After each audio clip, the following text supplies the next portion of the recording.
Bonjour à tous, merci de nous rejoindre pour cette édition exceptionnellement retardée en raison de la retransmission en direct des séances parlementaires hebdomadaires à la une aujourd'hui. L'état d'avancement de plusieurs projets hydrauliques au centre d'une réunion de travail d'une délégation de haut niveau à El Hoceima, des projets structurants susceptibles de garantir l'approvisionnement de la province en eau potable jusqu'à l'horizon 2035. Formation, assistance et appui aux compétences féminines, c'est l'émission du Centre de renforcement des compétences des femmes de Bni Boaziach, une structure à fort impact socio-économique. Escale à Moulay Drizzaroun, une des villes sanctuaires du Maroc, un patrimoine religieux et culturel à découvrir dans notre série dédiée à l'histoire et à l'architecture de nos cités. Le Royaume du Maroc décide d'envoyer des avions chargés de produits alimentaires à destination de l'État du Qatar et c'est sur instruction de Sa Majesté le roi Mohammed VI. Un communiqué du ministère des Affaires étrangères et de la coopération internationale publié hier précise que cette décision intervient en conformité avec les préceptes de la sainte religion islamique qui incite à la solidarité et l'entraide entre les peuples islamiques, notamment en ce mois béni de Ramadan. Le Royaume du Maroc affirme que cette décision n'a aucun lien avec les aspects politiques de la crise entre l'État du Qatar et d'autres pays frères, sachant que la position du Maroc à ce sujet a fait l'objet d'un communiqué exhaustif du ministère des Affaires étrangères et de la coopération internationale rendu public dimanche dernier. Au Palais Bayan à Koweït City, l'émir du Koweït, Cheikh Sabah Al-Ahmed Al-Jaber Al-Sabah, a reçu hier le ministre des Affaires étrangères et de la coopération internationale, Nasser Bourita, émissaire de Sa Majesté le Roi, qui a transmis un message verbal du souverain à l'émir du Koweït. Selon l'agence de presse koweïtienne, Sa Majesté le Roi a exprimé à l'émir du Koweït le soutien total du souverain aux efforts et initiatives entreprises par l'émir du Koweït pour faire baisser la tension entre les pays du Golfe, contenir la crise et dissiper les différends à travers le dialogue entre les pays frères du Conseil de coopération du Golfe. Le ministre des Affaires étrangères et de la coopération internationale, Nasser Bourita, émissaire de Sa Majesté le Roi, reçu également hier soir par son Altesse Cheikh Mohammed Ben Zayed Al Nahyan, prince héritier d'Abu Dhabi, commandant suprême adjoint des forces armées de l'État des Émirats arabes unis au palais Al-Batin d'Abu Dhabi.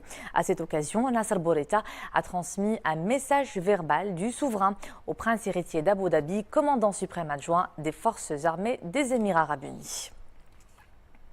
Et nous enchaînons avec cet autre communiqué du ministère des Affaires étrangères et de la coopération internationale selon lequel la position du Maroc vis-à-vis de la crise entre le Royaume d'Arabie Saoudite, les Émirats arabes unis, le Royaume du Bahreïn, l'Égypte et d'autres pays arabes d'un côté et l'État du Qatar de l'autre émane des principes clairs qui font de la politique étrangère du Royaume du Maroc et repose sur les relations de fraternité sincère qui lie Sa Majesté le Roi Mohammed VI à ses frères rois et princes des États membres du Conseil de coopération du Golfe.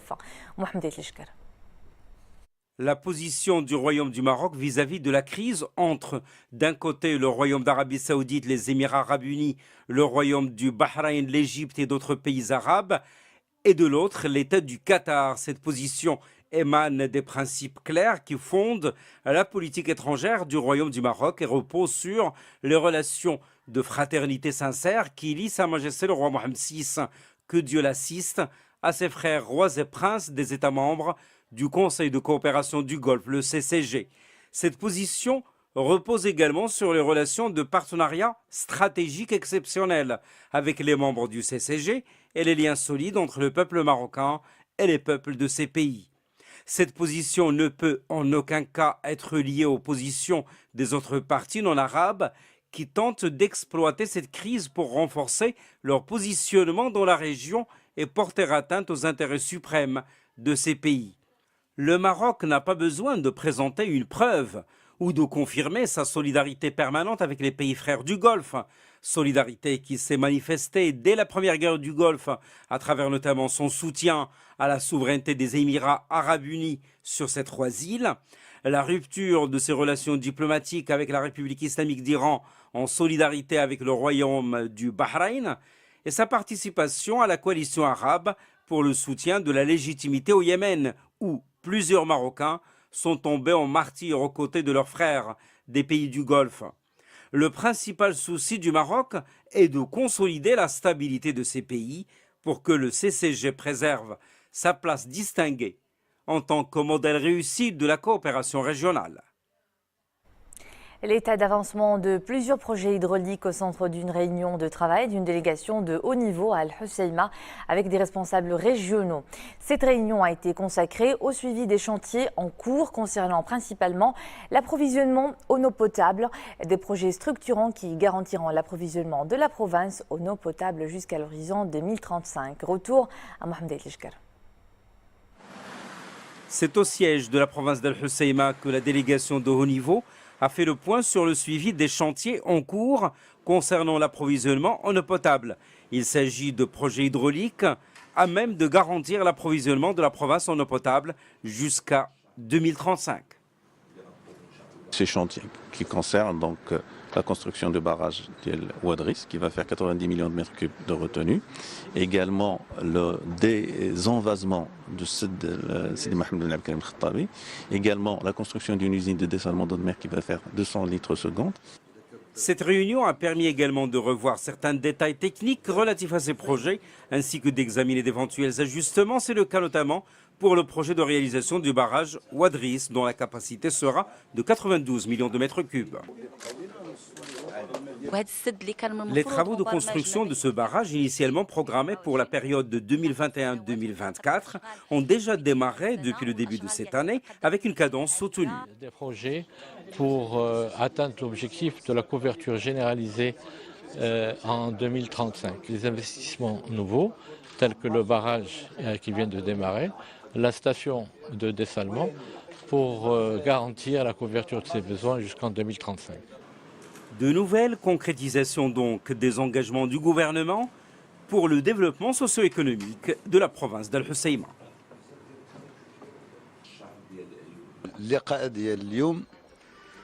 Cette réunion aujourd'hui intervient dans le cadre d'une série de rencontres sur la concrétisation des engagements du gouvernement, que ce soit dans le cadre du programme Al-Husseima, phare de la Méditerranée, Manarat al-Mutawassit, ou autre. Nous avions eu déjà une réunion sur l'état d'avancement des projets relatifs aux routes. Aujourd'hui, la réunion a été consacrée au projet hydraulique d'eau potable. Ces dernières années, un déficit pluviométrique a sensiblement impacté le volume des ressources hydriques dans les provinces de Tétouan, Al-Husseima et Nador. Focus sur le programme Temkin de l'insertion socio-économique lancé dans la région de Tanger, Tétouan, Al-Husseima. Son fer de lance n'est autre que l'alphabétisation, selon une approche basée sur la performance et l'amélioration de l'environnement socio-éducatif et la préparation des conditions de réussite. Un programme régional qui vise également la promotion de l'insertion dans le marché du travail des 15-45 ans. Mohamed El Ishkar. Samir a 33 ans. Il est titulaire d'un master en pensée islamique. Samir donne des cours d'alphabétisation depuis 3 ans déjà et aujourd'hui, il bénéficie du programme Temkin de formation et de renforcement des compétences des formateurs. J'ai réussi la présélection, le concours, l'entretien pour accéder à cette formation.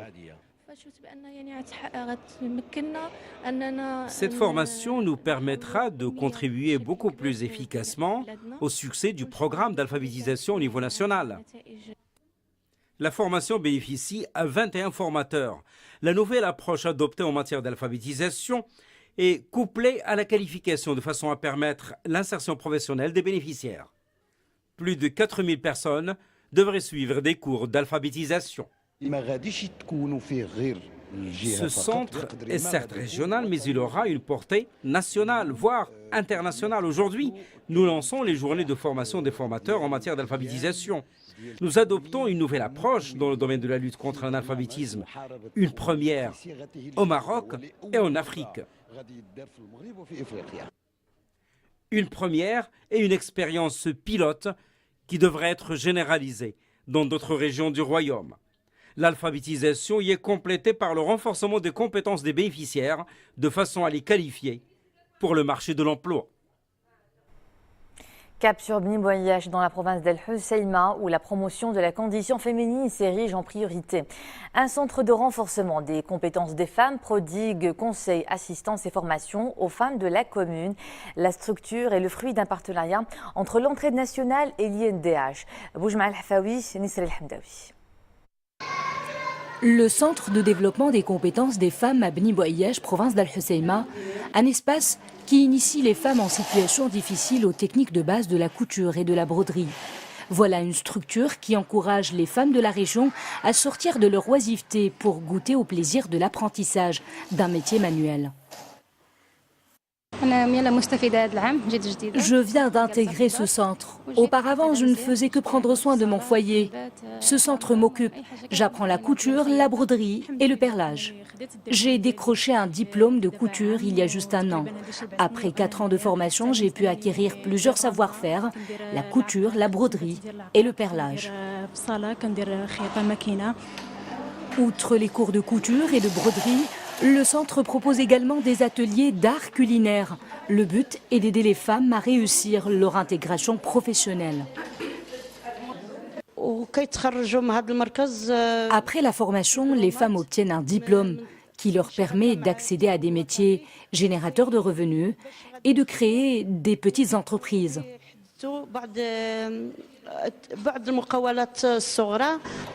Cette structure multifonction permet aux femmes de développer leur confiance en elles grâce aux compétences qu'elles acquièrent. De fil en aiguille, elles pourront monter leurs propres projets et prendre leur avenir professionnel en main. Procès de Gdimizik, le représentant du parquet a affirmé hier dans son réquisition que les accusés avaient planifié l'installation du camp de Gdimizik dans le cadre d'un projet bien ficelé visant à porter atteinte à l'ordre public en manipulant plusieurs personnes ayant rallié de bonne foi le camp. Le parquet a indiqué qu'il est confirmé à travers les déplacements de certains accusés à travers les frontières nationales qui se sont rendus à plusieurs reprises dans un pays voisin, aussi le Maroc, dans le cadre de la préparation de l'installation du camp. Et d'ajouter que les communications téléphoniques interceptées dans le cadre de la loi ont démontré que certains prévenus recevaient des instructions de parties étrangères en vue de prendre le contrôle du camp et d'entraver tous les efforts entrepris par les pouvoirs publics à travers la commission de dialogue.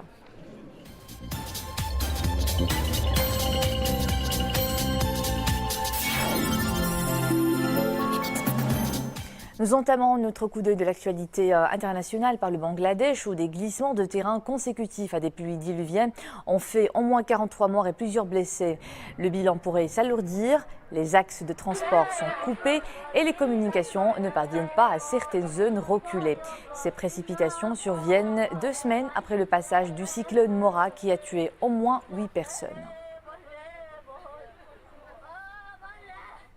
La Syrie, où l'offensive contre Raqqa est menée de front par les forces démocratiques syriennes et des combattants arabes kurdes soutenus par les États-Unis.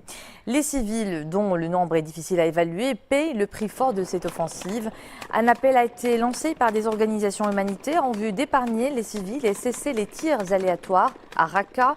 Il y a au moins 100 000 déplacés, en plus des habitants dont certains font en ce moment l'objet d'opérations d'évacuation. Mini-sommet africain à Berlin, 9 chefs d'État du continent sont réunis en ce moment par la chancelière allemande en tant que présidente du G20 cette année. Angela Merkel a invité aussi des dirigeants de grandes institutions financières internationales. La dirigeante de la première économie européenne veut saisir cette occasion pour attirer les investissements vers l'Afrique en privilégiant les partenariats publics-privés avec en toile de fond l'objectif de réduire l'immigration vers l'Europe. Et nous restons en Allemagne, théâtre d'une fusillade ce matin dans une gare de la banlieue de Munich. Il y a eu plusieurs blessés, dont une policière grièvement touchée. La police a annoncé l'arrestation d'un suspect en excluant tout mobile politique ou religieux. Les coups de feu ont éclaté dans la matinée à la gare lors d'un contrôle de police. Un homme dont l'identité n'a pas été révélée a tenté de pousser un ou plusieurs agents sous les roues d'un train qui entrait en gare. Une empoignade s'en est suivie durant laquelle l'homme s'est emparé de l'arme d'une policière. On a fait l'usage, la blessant grièvement à la tête.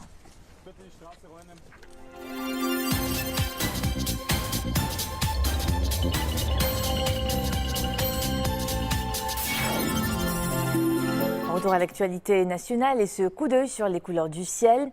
De fortes averses orageuses sont prévues cet après-midi dès 14h et jusqu'à 23h sur les zones de Khnefra, Ifren, Bni Mellal, Azilal, Tinghir, Zagora, Sefro, Taza, Gersif et Taurirt.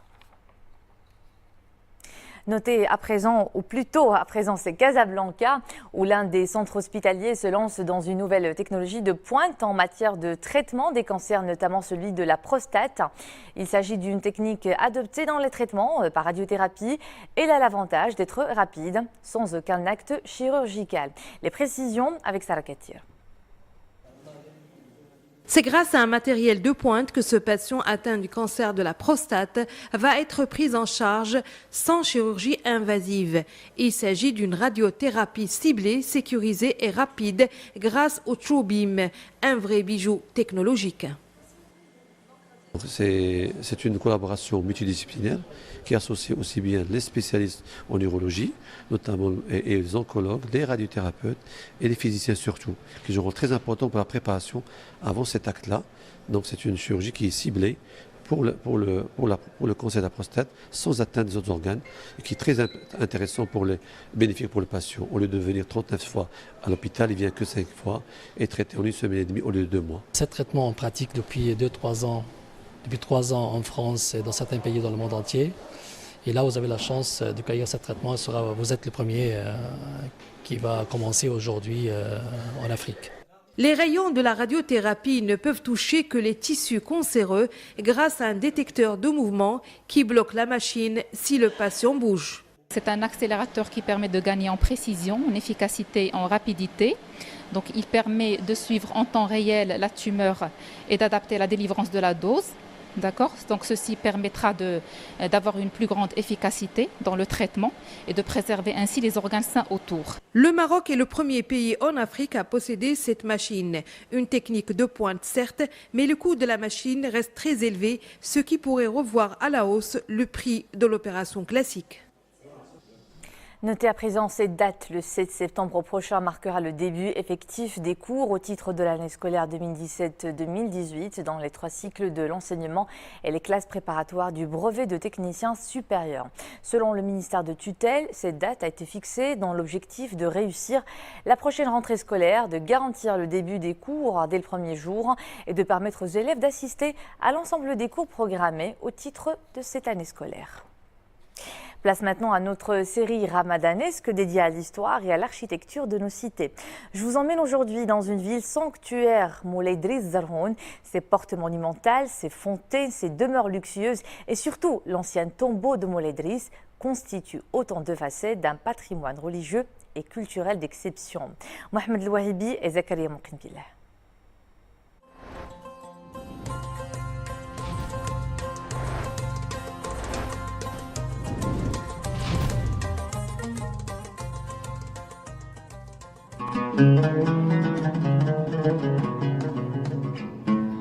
La zone du massif de Zarhoun, l'une des plus anciennes agglomérations de l'Afrique du Nord.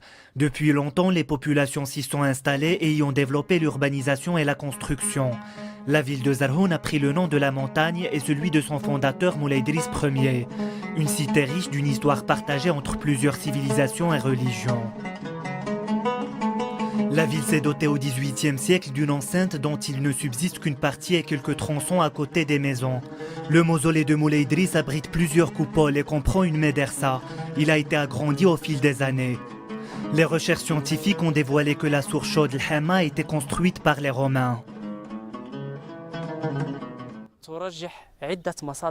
Des documents historiques affirment que la construction de la ville autour du mausolée de Moulay Driss Ier a été réalisée au XVIe et XVIIe siècle.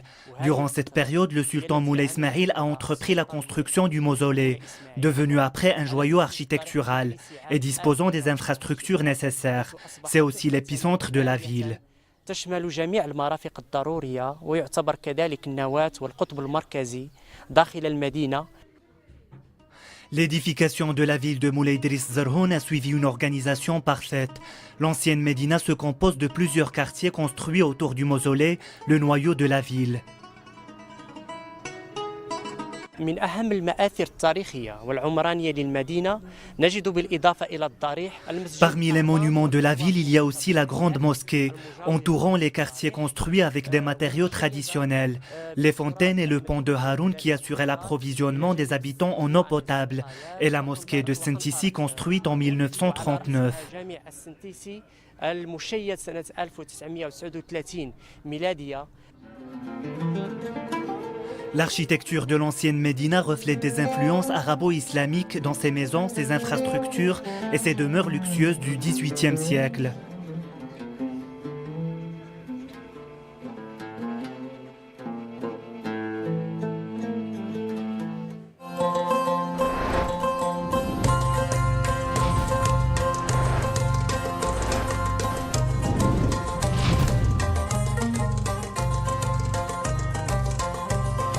Et c'était le mot de fin de cette édition. Merci de rester sur Al-Oula. Tout de suite, Zobaïd El Fati pour l'édition en espagnol. Et demain, c'est Boubker Ben Rabolit que vous retrouvez à 13h. Bon après-midi à vous tous.